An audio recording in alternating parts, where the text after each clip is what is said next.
ഈശോമിശിഹായ്ക്ക് സ്തുതിയായിരിക്കട്ടെ. സങ്കീർത്തനം 24:1 ഇപ്രകാരം പറയുന്നു: ഭൂമിയും അതിലെ സമസ്ത വസ്തുക്കളും ഭൂതലവും അതിലെ നിവാസികളും കർത്താവിന്റേതാണ്. ഈ പ്രപഞ്ചവും അതിലെ സകലവും ദൈവം സൃഷ്ടിച്ചതാണ്. അത് പരിപാലിക്കാനുള്ള ഉത്തരവാദിത്വം മനുഷ്യനും. ദൈവത്തിന്റെ ഓരോ സൃഷ്ടിയോടും കരുണയും കരുതലും പ്രകടിപ്പിക്കേണ്ടവരാണ് മനുഷ്യർ. അതായത്, പ്രകൃതിയെ സംരക്ഷിക്കുമ്പോൾ നാം അതിലൂടെ ദൈവത്തോടുള്ള വിധേയത്വവും അനുസരണയുമാണ് പ്രകടമാക്കുന്നത്.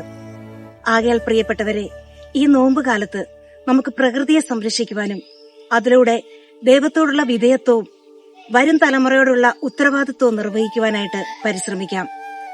ഞാൻ വസിക്കുന്നിടം ദൈവം എനിക്ക് തന്നിരിക്കുന്ന പറുദീസയാണ്. ആമേൻ.